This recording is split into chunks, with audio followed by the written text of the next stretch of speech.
Well, the numbers have been released and we now have an accurate idea of just how profitable the massive Lufthansa Group was in 2024. The airline group not only consists of German carrier Lufthansa, but also Swiss, Austrian Airlines, Brussels Airlines, Eurowings, and most recently, ITA Airways. In this video, we'll go over the airline group's financial reporting and see which carrier performed the best. Two things to note about this video: it's rather number heavy, either from financial figures or its performance metrics. However, we'll do our best to connect these numbers to what's been happening on the ground and in the real world. Secondly, monetary amounts are in euros. At the moment, €1 equates to about $1.08.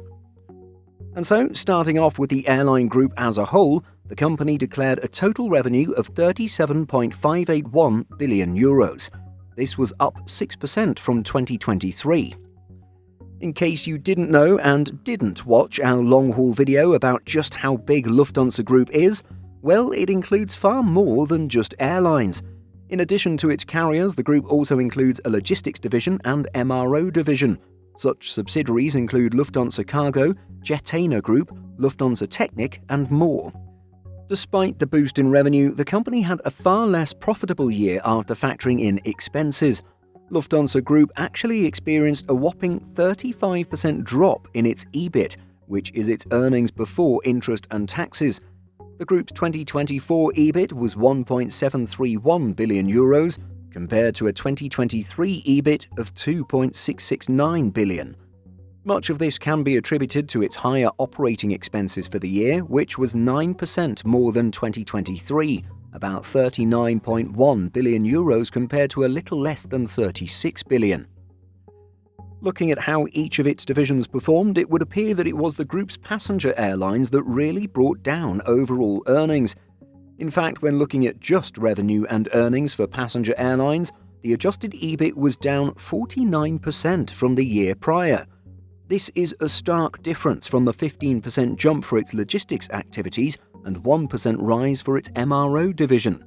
Speaking about this awful performance in an introductory message, Group CEO Carsten Spohr stated, "The passenger airlines' adjusted EBIT was thus significantly lower than in the previous year. This was almost exclusively due to our core brand Lufthansa Airlines, whose result declined by far the most.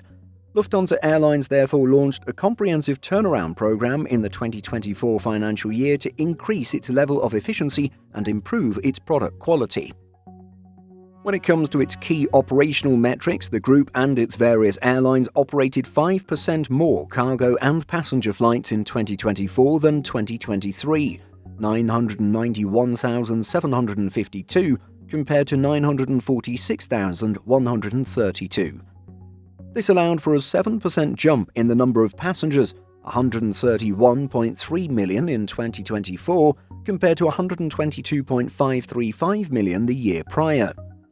Passenger load factor was only 0.2% higher between 2023 and 2024, 83.1% versus 82.9%. But of course, each airline has its own brand, identity, and operating model, even if some of these carriers might be very similar. So how did each Lufthansa Group member airline perform? Lufthansa Airlines declared a revenue of €16.564 billion, a 2% increase from 2023. However, after factoring in expenses, this carrier's quote-unquote earnings before interest and taxes saw a loss of €116 million. In 2023, Lufthansa, the airline, had an EBIT of €866 million. Quite the difference. This was despite having 4% more flights and 7% more passengers. For Lufthansa Airlines specifically, the report states that its huge loss is, quote, mainly attributable to impairment losses recognized on aircraft held for sale, as well as adjustments in pension plans. Knowing that it needs to turn things around and not have the same thing happen for 2025, the report stated, Lufthansa Airlines launched a turnaround program in financial year 2024 with the goal of increasing efficiency, reducing complexity, and improving quality, thereby making the airline stronger for the future. The turnaround plan includes carrying out more short-haul traffic with more efficient flight operations that are better aligned with each market segment. Further efficiency gains are set to be achieved through network optimization as well as increasing flexibility and automation. Over at Swiss, the Zurich-based carrier had a revenue of €6.472 billion, a 10% rise from 2023. After factoring in expenses, the airline's EBIT was up 2%, €815 million compared to €797 million the year prior. The carrier also had 9% more flights, 9% more passengers, and 10% more available seat kilometers. Its load factor for 2024 was 84%, slightly down from 84.4% in 2023. At Austrian, revenue was €2.457 billion in 2024, up 5% from 2023. However, its fate was similar to, but not as bad as, Lufthansa. Austrian Airlines posted an earnings before interest and taxes of €73 million, down a whopping 43% from 2023. The report says that Austrian's decreased earnings was due to strikes, which cost the airlines €35 million, and the Middle East conflict, which it says cost it €41 million. Austrian's 2024 load factor was 81.3%. And then over at Brussels Airlines, the carrier was essentially flat in terms of revenue between 2023 and 2024.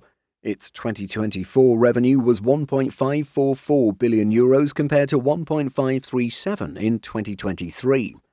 The carrier saw a huge jump in earnings before interest and taxes, €84 million compared to €53 million the year before, or a 58% jump. Its load factor for the year was 82.7%. And finally, over at Eurowings, the quote-unquote value airline for point-to-point traffic had an 11% jump in revenue, €2.872 billion compared to €2.592. Its earnings before interest and taxes was €261 million, which is 8% more than 2023. The carrier enjoyed an 84.8% load factor for the year.